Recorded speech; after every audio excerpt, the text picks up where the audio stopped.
அஸ்ஸலாமு அலைக்கும் வரஹ்மத்துல்லாஹி வபரகாத்துஹு அன்பான அனைத்து உறவுகளுக்கும் இனிய மதிய வணக்கம்.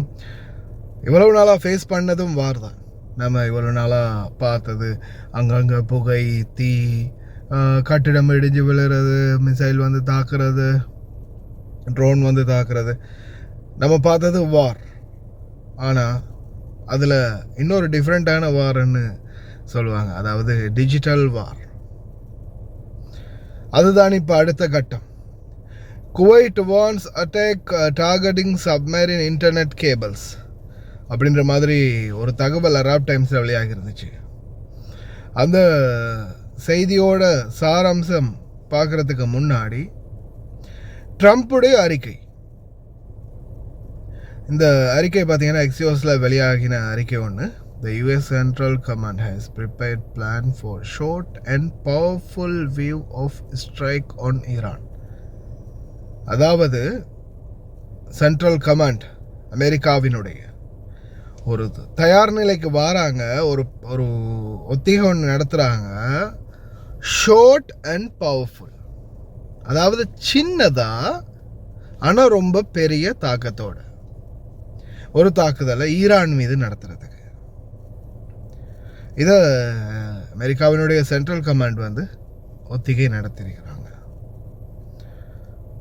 அதாவது சும்மா சிம்பிளாக சொல்லப்போனால் ஒரு சின்ன ஒரு குண்டு போட்டாலும் பெரிய ஒரு சேதம் வரணும். அதாவது இவங்க மீன் பண்ணுறது என்னது அப்படின்றது யுத்த ரீதியாக அறிவு சார்ந்தவங்களுக்கு புரிஞ்சிருக்கும்னு நினைக்கிறேன். புரியலைனாலும் சொல்கிறேன், கேட்டுக்கோங்க. அதாவது நியூக்ளியர் வார், அணு ஆயுத சண்டை இனி வரும் நாட்களில், அதாவது அடித்தா ஒரே அடியில் முடிச்சிடணும் அப்படின்ற மாதிரியான ஒரு திட்டத்தை தான் இவங்க செயல்படுத்த போகிறாங்க அப்படின்றது இதில் தெளிவாக தெரியுது. ஈரானும் அதுக்கு அசந்தவங்க கிடையாது.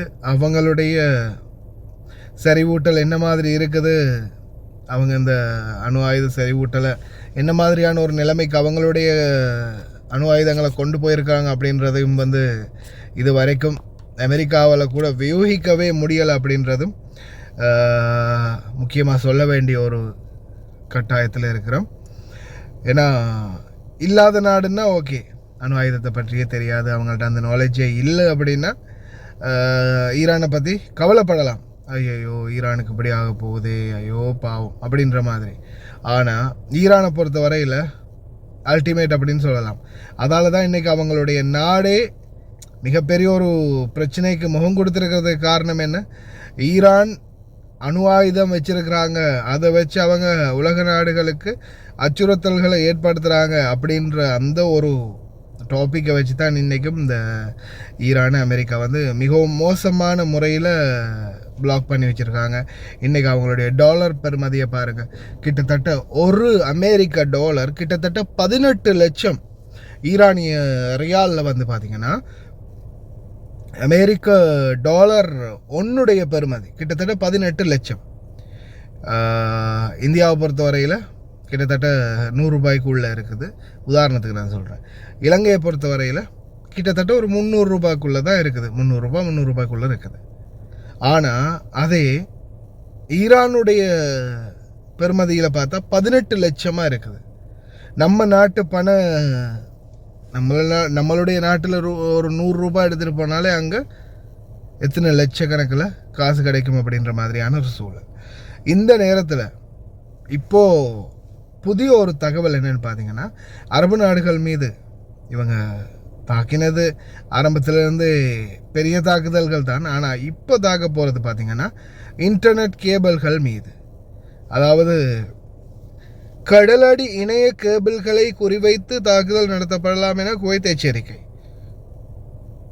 ஜெனீவாவில் ஏப்ரல் 29 தகவல் தொடர்பு துறைக்கு எதிராக ஈரான் மற்றும் அதன் பிராந்திய கூட்டாளிகள் நடத்திய அப்பட்டமான தாக்குதல்களை குவைத் செவ்வாய் அன்று கண்டித்து ஜெனீவாவில் உள்ள சர்வதேச தொலைத்தொடர்பு ஒன்றியத்தின் ITU மன்றத்தில் ஐநா மற்றும் பிற சர்வதேச அமைப்புகளுக்கான குவைத்தின் நிரந்தர பிரதிநிதியான தூதர் நாசர் அல் ஹைன் வழங்கிய அறிக்கையில் இது இடம்பெற்றிருந்தது.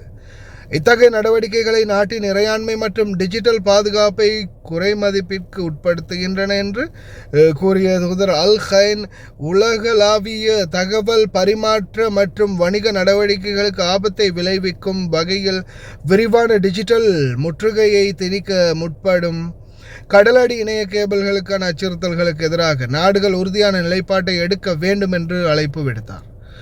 கிழக்கையும் மேற்கையும் இணைக்கும் டிஜிட்டல் பாலங்களை கட்டுவதில் குவைத்தும் பிராந்திய நாடுகளும் பில்லியன் கணக்கில் முதலீடு செய்துள்ளன என்றும் தகவல் தொடர்பு துறையை அரசியல் அழுத்தம் அல்லது டிஜிட்டல் நிர்பந்தத்திற்கான ஒரு கருவியாக மாற்றுவதை அவை திட்டவட்டமாக நிராகரிக்கின்றன என்றும் அல்கைன் தனது உரையில் வலியுறுத்தினார். ஈரானிய தாக்குதல்கள் வளர்ச்சியை சீர்குலைப்பது மட்டுமல்லாமல் அரசின் இறையாண்மை மற்றும் டிஜிட்டல் பாதுகாப்பையும் மீறுவதாகவும் மேலும் முக்கிய கடல்வழி பாதைகள் குறிப்பாக ஹார்மஸ் ஜலசந்தி அச்சுறுத்தலாகவும் உள்ளதாக அவர் எச்சரித்திருக்கின்றார்.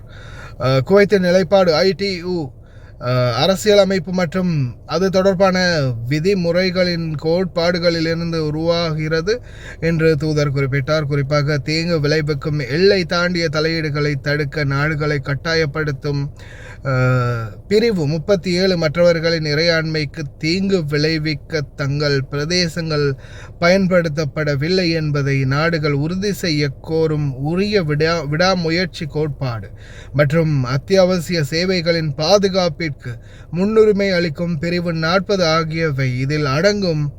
மேலும் பல பிராந்திய நாடு டிஜிட்டல் உள்கட்டமைப்பை குறிவைத்து அச்சுறுத்தல்கள் அதிகரித்து வரும் வேளையில் வளைகுடா ஒத்துழைப்பு கவுன்சிலும் GCC ஜோர்டானும் இணைந்து இந்த வரைவு தீர்மானத்தை சமர்ப்பித்துள்ளன என்று அவர் குறிப்பிட்டுள்ளார்.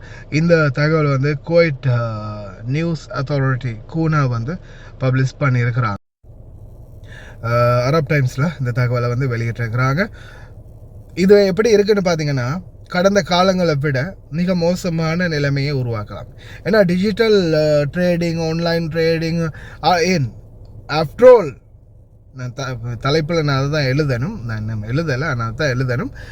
வீடுகளுக்கு நம்ம ஃபோன் பேசுகிறோம் இல்லையா இன்டர்நெட் மூலமாக, இந்த இன்டர்நெட் வலையமைப்பு முதல் கொண்டு மிகப்பெரிய அளவில் பாதிக்கலாம்.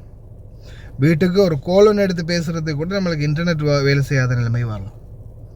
அந்தளவு மோசமான நிலைமையை எட்டும் அப்படின்னு எச்சரிச்சிருக்கிறாங்க. பார்க்கலாம் எந்த அளவில் இந்த நிலைமை மாறப்போகுது, எப்படி இதை ஒரு கட்டுப்பாட்டுக்குள்ளே கொண்டு வர போகிறாங்க, அல்லது இது எந்த அளவில் மிகப்பெரிய அளவில் இது ஒரு தாக்கத்தை ஏற்படுத்த போகுது அப்படின்றத பொறுத்திருந்து தான் பார்க்கணும். முடிந்த வரைக்கும் யுத்தத்தை தவிர்த்து பிரச்சனைகள் இல்லாத ஒரு அமைதியான சூழல் உருவாகணும் அப்படின்னு எல்லாருமே பிரார்த்தனை பண்ணுவோம். அதுக்கு மேலே எல்லாமே இறைவனுடைய கையில் தான் இருக்குது அப்படின்றதும் குறிப்பிடத்தக்கது. பிரார்த்தனை பண்ணுங்க முடிந்த வரைக்கும். இன்ஷா அல்லாஹ் எந்த பிரச்சனையும் வராமல் இல்லாமல் இறைவன் பாதுகாக்கட்டும்.